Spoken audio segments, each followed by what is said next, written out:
Back in our favorite place again. We're trying to get a different angle this time. A bit of a long shot so you can really take in the bit more of the room anyway. And here is Srila Prabhupada, and with Prabhupada's books. And we're going to read Srimad Bhagavatam. Correct? Anything you'd like to add? Well, I hope so, Swami. Canto 4, Chapter 3, Text 12. Have you told it? No, I'll read from here. You read from here.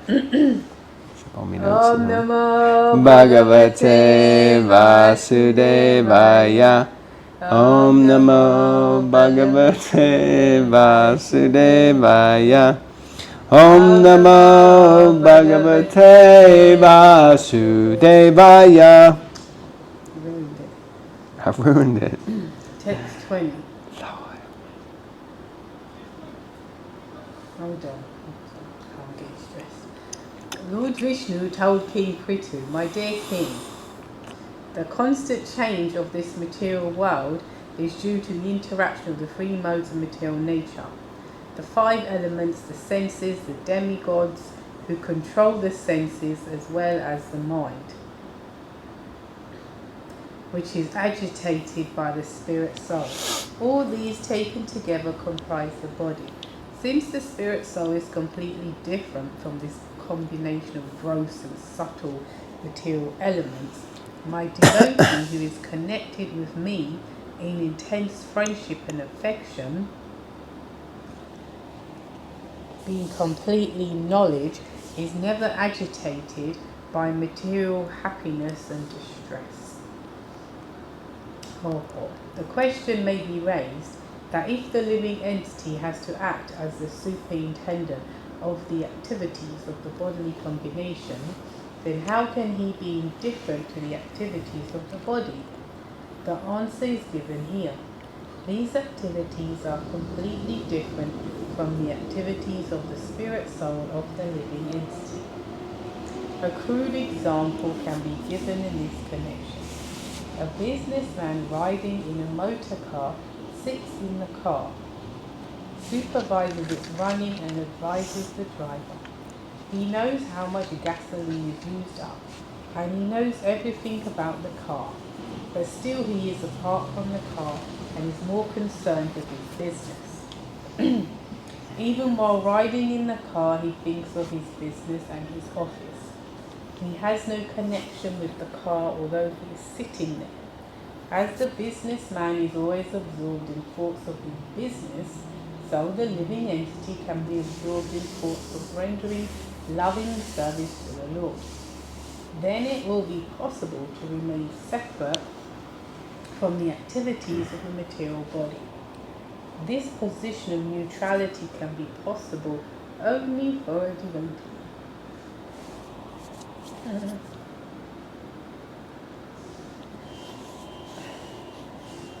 So basically, I think we were touching upon this in the previous reading about being absorbed and therefore not being affected.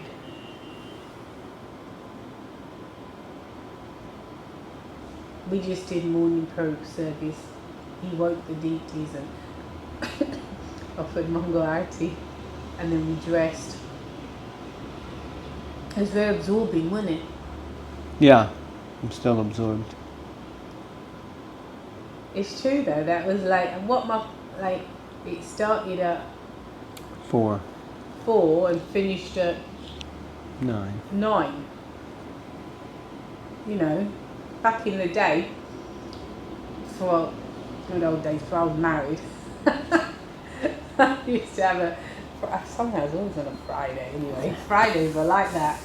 And it's interesting because I'd get to work, because I worked, so I'd go to work after that many hours, and then start my day, you know.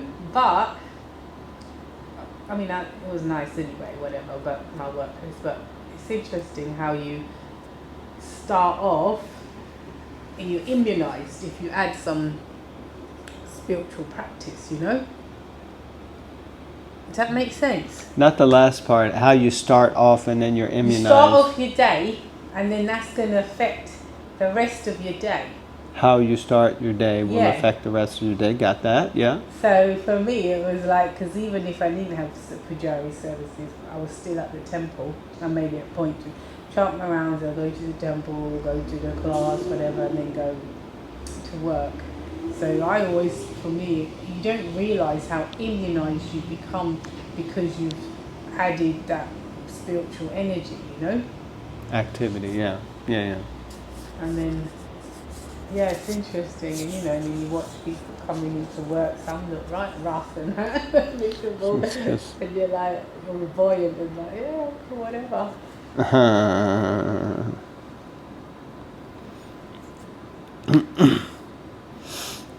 Yeah? Yeah, that's all I got to say. So that's nice, being absorbed. And yeah, it's amazing how much you can fit in the day when you're spiritually enlivened. So if you start the day with spiritual activity, then whatever you do in the rest of the day has a residual fallout of that. There is a saying like, whatever you start, however you start your day permeates through the day, or something like that. There's a saying. The word Buddha Saurida, bound in friendship, is particularly used here. Karmis, Gyanis, and Yogis can be bound in devotional service. Karmis fully... cannot be. I was thinking, this sounds weird. Okay, let me read on. Cannot be bound in devotional service. Karmis fully engage in the activities of the body. Their aim of life is to give comfort to the body only. Gyanis try to get out of entanglement by philosophical speculation, but they have no standing in the liberated position. Because they do not take shelter under the lotus feet of the Lord, they fall down from the exalted position of Brahman realization. Yogis also have a bodily concept of life. They think that they can achieve something spiritual by exercising the body through dharana, asana, pranayam, etc. A devotee's position is always transcendental because of his intimate relationship with the Supreme Personality of Godhead.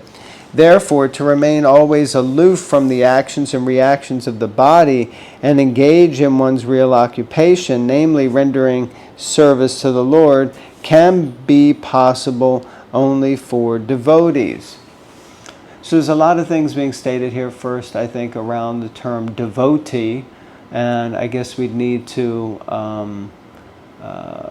qualify exactly what is a devotee, and there are many different definitions.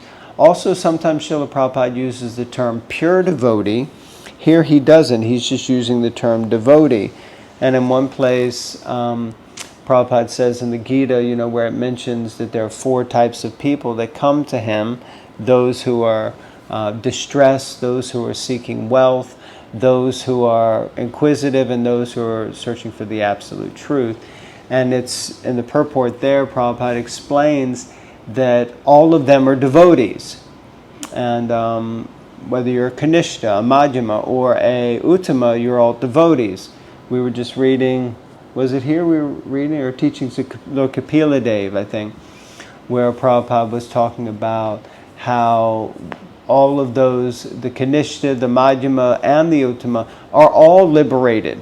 And that's the next point. Prabhupada starts talking about the fact that just because by dint of their connection with Krishna, they're automatically liberated.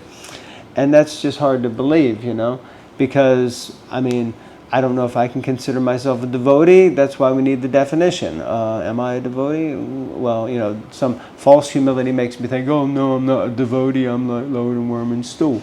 But then, the ego makes me think, yeah, of course I'm a devotee. God, I've been chanting Hare Krishna for so many years, I'm trying to do service, doing so many things, I must be a devotee. Right? Yeah, you're a devotee. But, and you're a devotee too, in case you were worried.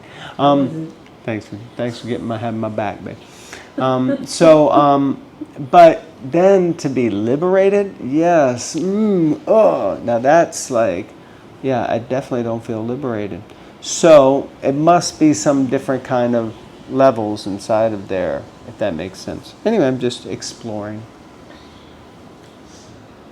All right. 13. 2013. No, it's 13. I thought you said 613. No.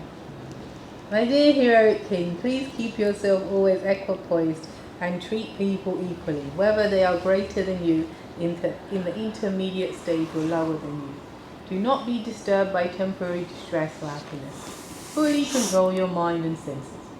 In this transcendental position, try to execute your duty as king in whatever condition of life you may be posted by my arrangement.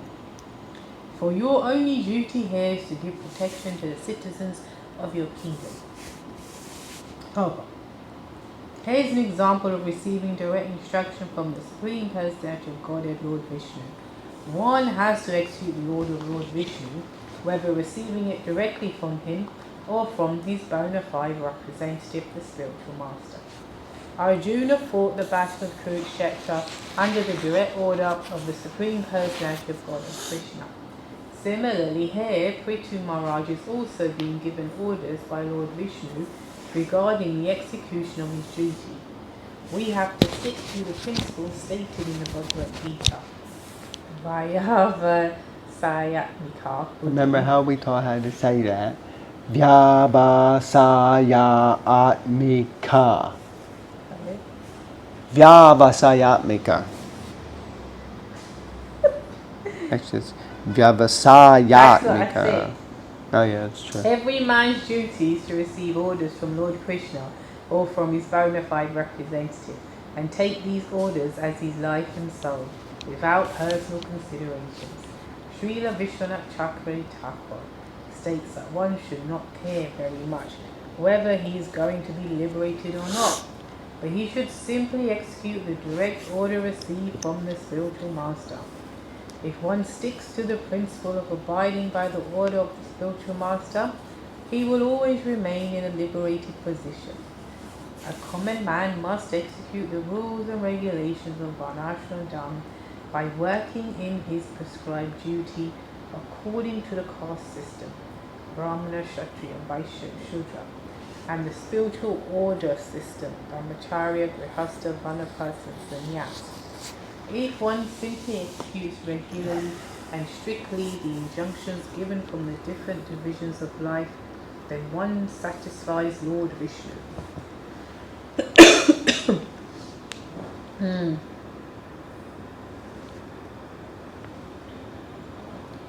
It's interesting, isn't it?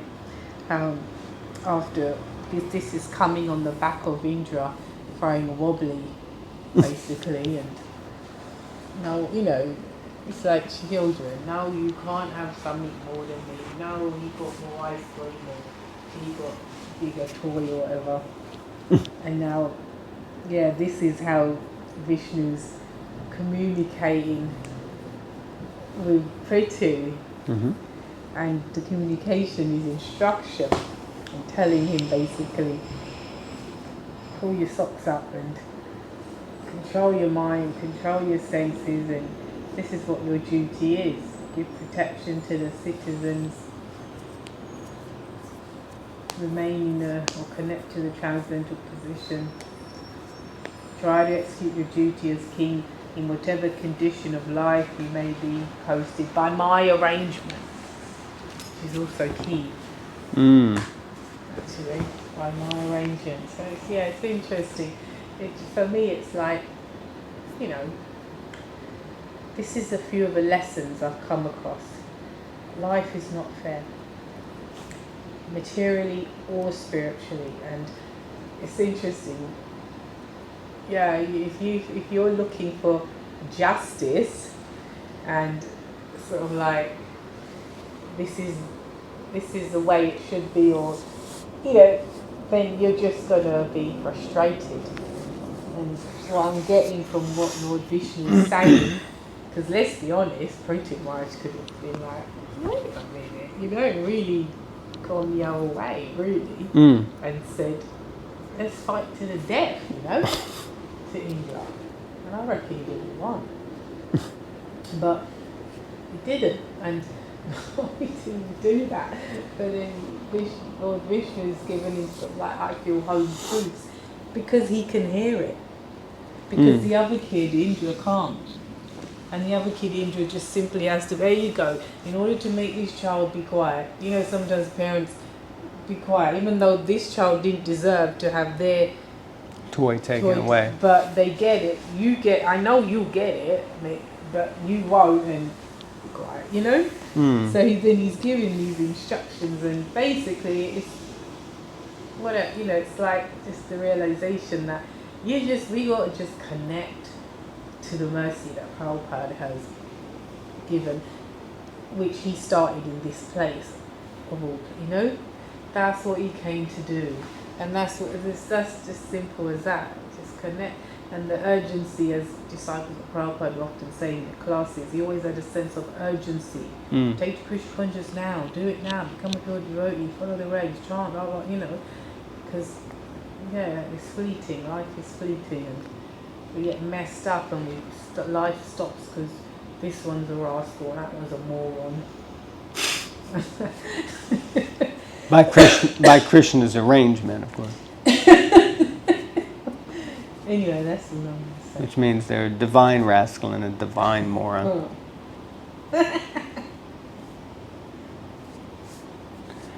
So, I just wanted to touch on your first point about life not being fair, spiritually or materially. And I guess the thing is that philosophically, we should understand that life is perfectly fair. It's just we don't understand the weights that are on the scale. Because fair, and justice is, at least in America, I think in a lot of places, justice is shown by the scales, that things are balanced. And we may see in our own life that what have I ever done to cause anyone any trouble, and I'm such a goody two-shoes, and how could it be that and now I'm getting so much aggro, and like that. And it, you could really dissect it and see that no, there really isn't anything that I've done. Now, it might be that you've done something in a previous life. It might be you've done something, because I have heard, and I do not have a Shastric reference for it, but I have heard from credible sources that the karma we experience in this life can be a reaction for actions and karmic actions up to 100 previous lives. So, there's no way for us to know. Then what does it mean? It means the balance has to be struck by understanding that this is happening by Krishna's arrangement. And Tatenu Kampam Susamikshimano in the 10th canto, that Lord Brahma says to Krishna that, basically I'm just receiving a token reaction for what I've done in the past, for my past sinful activities, and I probably deserve a lot worse. You're actually minimizing what I'm getting. And this is what will keep us humble. Otherwise, what happens is we get all wound up and wired up, and we want to wreak havoc and revenge, and we wish all the worst for someone else. But actually, the better person is always one who just is not affected.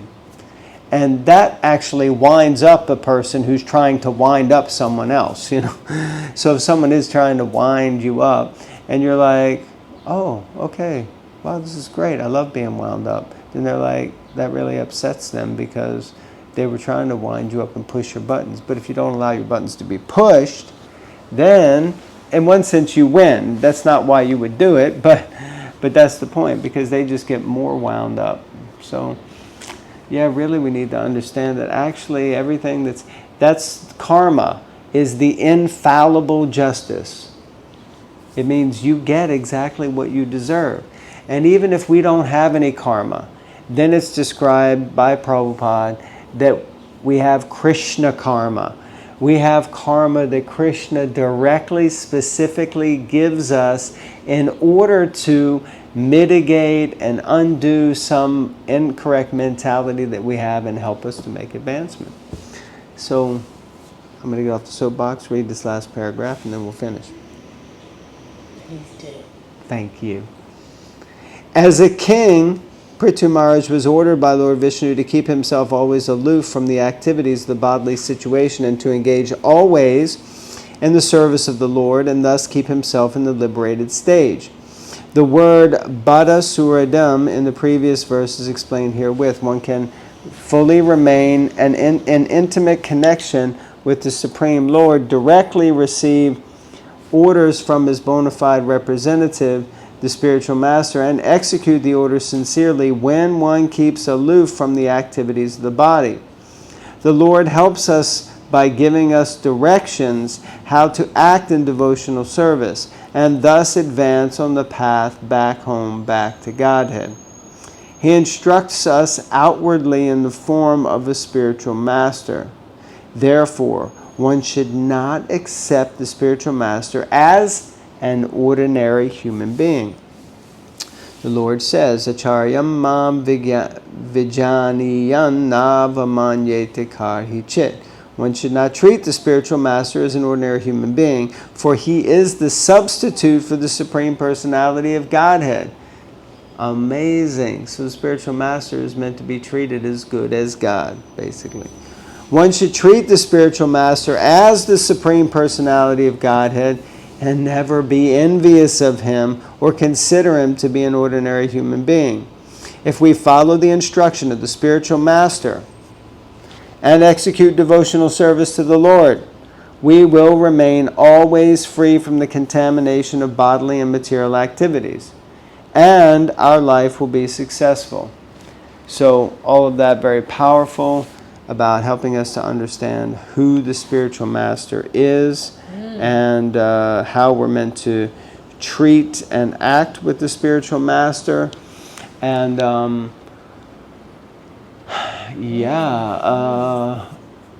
let's see.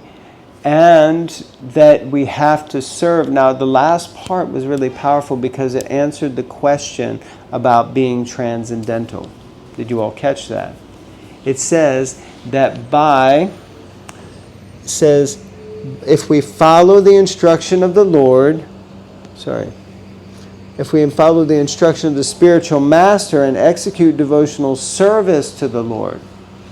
So, Prabhupada gives the analogy that if you're in the military and you're in wartime and the commander tells you to kill, then you kill and you will not go to jail for killing the enemy.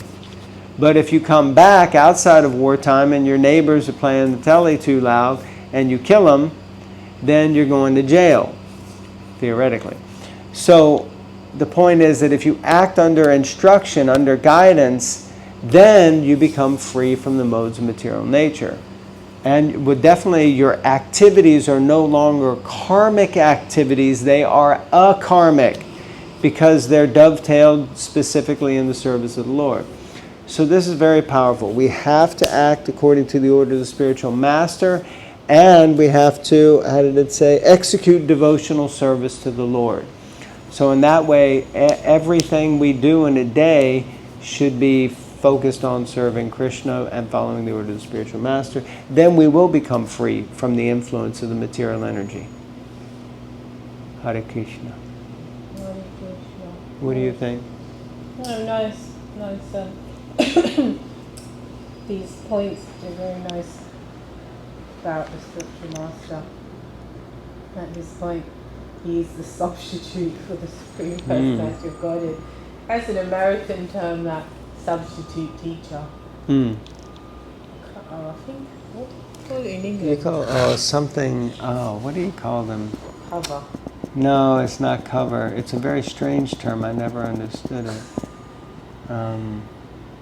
If you know the term in England for a teacher who fills in for another, it's not filler either, but it's like, we call them substitute, but there you call them It was just there. Anyway, the point I was making. What is the point? What is the point? I was making a point, but anyway, the point is that just like we have a substitute teacher, it's such a nice way of describing the spiritual master, that he's the substitute for the Supreme Lord. You know, it's not just a substitute for your next door neighbour's bakery or whatever. You know, he's not a substitute bus driver, but he's a substitute for the Supreme Lord. I mean, God, you know. That's a pretty big substitute, huh? Absolutely, it makes you, and yeah, this is why one shouldn't, I personally feel, get too familiar with the spiritual master, because we can overlook his greatness actually and get very chummy with him. And let's not forget that this glorification, I was relating it to my own spiritual master in terms of who he is, but actually we should go back and appreciate Srila Prabhupada and who he is. Because if I feel my guru is a substitute for the Supreme Lord, then what does that make Prabhupada, you know? Well, Prabhupada's obviously a substitute for the I Supreme know, Lord. but what I know, we know that, Nitai. We're just trying to appreciate Prabhupada in this sacred Dharma, but Hello. anyway. Yeah. Sorry, I came across in any way other than... Thank you everyone for tuning Thank you, in. everyone. Thank you. Bye. Hare Krishna. Hare Krishna.